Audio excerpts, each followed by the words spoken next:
Yes, Sir Glenn, what is your comment on Caritas Carlos? From a professional point of view, I will not doubt him that her na suportahan niya pa si Sara. Hindi tayo matulad sa mga Duterte Dihan supporters na I will not attack Professor Clarita Carlos kasi academ yun eh. I am also belong to academ. Pareho ang puso namin yan ni Clarita Carlos eh. Hindi ko pa naman nakikita na binabatikos niya ang Marcos administration while I will attack her. Because from her point of view, sinabi niya lang naman niya na kung halimbawa si Sara ang maging presidente, yun ang gagawin niya. Kasi kung awayin ko si Clarita Carlos, maging katulad ako ng mga DDS na hindi po marunong umintindi. Sa mga Duterte Dihan supporters, nag-iisip na sila na kampi na si Clarita Carlos sa kanila. Ganon kabubo ang mga DDS kasi. Kasi hindi nila naintindihan na kung sakali. 'Di ba? Hindi nila naintindihan 'yan. Basta pag may mag-comment lang na maganda doon kay Sara Duterte, kakampi na nila. Yan ang sinasabi ko sa inyo dito, no? Kaya tingnan niyo, hindi ko pinapansin. 'Di ba? Oh. So don't boast that you are in the US this way because the US in the heaven. I am very sorry, hindi ko alam kung kilala ko siya, kung nagpalit lang siya ng number niya, pero ayaw ko ng ganun. So, ganun ha. So, kaya tingnan ninyo, wala akong content about Clarita Carlos kasi from the academic point of view, very professional naman ang pagkakasabi. Kasi possibility man talaga yan, kahit nga ako may possibility eh, pag magkamali lang. Kaya lang, nagkataon si PBBM ang presidente, hindi nila kayang patalsikin agad-agad yan. Kaya nga hanggang assumption na lang na kung si Sara Duterte maging presidente, dapat ganito yun. Pero, ang mali lang ni Clarita Carlos kasi nga, hindi niya nakikita na yung tirada ng utak ni Sara, hindi align doon sa mga pinagsasabi niya. Do you think makinig si Sara Duterte sa kanya? Hindi na yung kinig sa tatay niya. But I don't have any reason to criticize Clarita Carlos because I don't want or I don't like to be a DDS na. Kasi ang ugali ng mga Duterte Dihan supporters, sakampi na nila si Clarita. Sabihin naman nila, bumaliktad na ba, bla bla bla bla bla bla.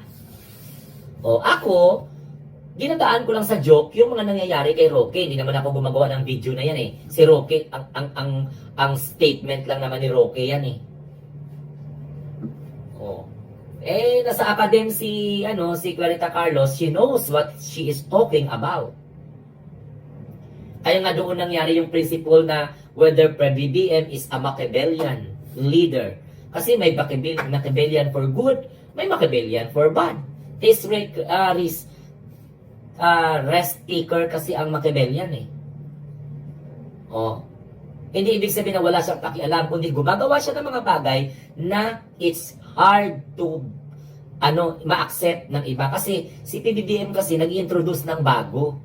Tayo kasi hindi sanay sa mga ganyan. Kung hindi tayo loyalista, natulad na tayo sa mga DDS. Good point lang sa atin kasi alam mo kung bakit nanatili tayong loyalista at tiwala sa Pangulo. Ang mga DDS hindi nila maintindihan yan. When a particular leader introduced new policy which is not new to them, they have difficulty of adjusting themselves. Hindi nila naintindihan yan. That's the reason why it's so difficult for them to read the minds of the president.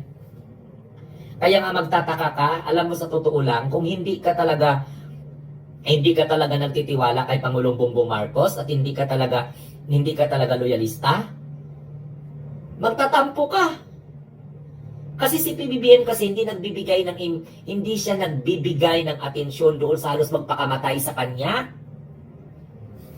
Di ba? The more ka nga magdutdut ang sarili mo doon, the more ka nga hindi ka makikita. That is one of the Machiavellian principle, a Machiavellian character na leader. Di ba? Di ba mayroon man sa atin na idudutdut talaga yung sarili, tapos pag hindi, magtampo, ayun na, nangyari kila Maharlika. Di ba? Hindi sila napagbigyan. Yan ang nangyari kanda Vic Rodriguez. Kasi umaasa eh. Tingnan mo si Trixie Cruz Angeles. binigyan sila ng pagkakataon. Inonor ang kanilang sakripisyo kung baga. O, inonor. Hindi nila inalagaan because they have an hidden agenda. Na kanya-kanya sila eh. May sarili na silang boss eh. May sinusunod sila eh. O, kaya tingnan mo yung mga naghiwalay, nag-ano tuloy ang landas nila. Alam mo sa totoo lang, hindi na yun para sa bayan yung ginagawa nila. They wanted to put down the president because of their hate. Napahiya sila eh, kasi ang tingin ng mga tao sa kanila, sige, number 1 kami na support sila ng Pangulo because of pride. Nakita na ninyo? Katulad niyan, for example, kung ako, ibigay ko sarili ko ha, kung hindi ako talagang totoong loyalista, magtampo na ako sa presidente. Alam mo kung bakit? Yun. Kasi hindi ako nakapunta ng ganito, hindi ako nakaganito. Yun ang utak. Yan ang maghilaan. Di ba? Kanya-kanya naman tayong prinsipyo. Kaya dyan magsisimula. Uy, tinan mo yung mga, bakit yung mga nag-aatake kay PBBM ngayon? Di ba, mga ano man na, taga-suporta ni PBBM? Hindi nila alam na kami, nakikipaglaban din kami. Walang hinihintay na kapalit. Yan. Ang utak kasi ng loyalista, iba. Hindi tayo pwedeng ma-persuade at yan ang hinahanap ko dito. Yung tunay at tapat na loyalista, pinanday ng panahon ng pagtiwala at pagsuporta sa presidente. Hindi na konting balita lang ngayon laban kay PBBM, nagbago na ang mentalidad. May makita ka lang ng mga tao dyan na kung saan malapit kay PBBM na hindi naman pala dapat ikaw yung malapit, yun. Gets nyo?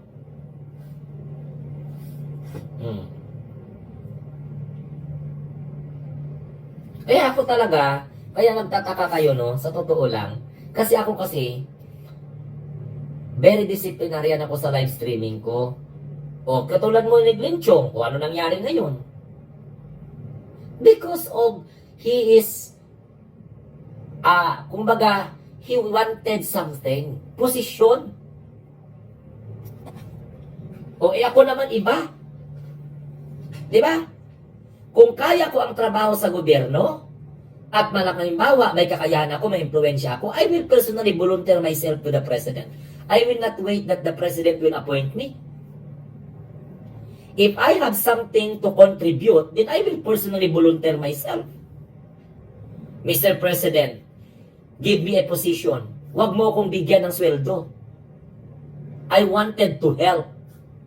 Pwede mong sabihin yun. Katulad ni Ramon Ang. Di ba? Ang dali-dali niya magbigay ng suporta kay PBBM because hindi siya naghahanap ng kapalit. That's the reason why Ramon Ang wanted to spend billion of pesos. Kumikita siya. Pero malaking ginawa sa gobyerno kasi, syempre, aminin natin, ang gobyerno ay hindi talaga makapag-finance ng 100% financing sa mga public-private partnership program, di ba? Or infrastructure. Katulad niyan, yung pag-ano ng Ninoy Aquino International Airport. Andyan si Ramon Ang. He volunteered himself. Then after 15 years, ibalik sa gobyerno. Win-win solution. Kumita ang gobyerno, kumita din siya. Siyempre, hindi naman lahat na parang lang ilibre mo yan sa mga Pilipino. Kasi ang backbone ng Pilipino is for nag-ruling. Because the government cannot give everything that the peoples want.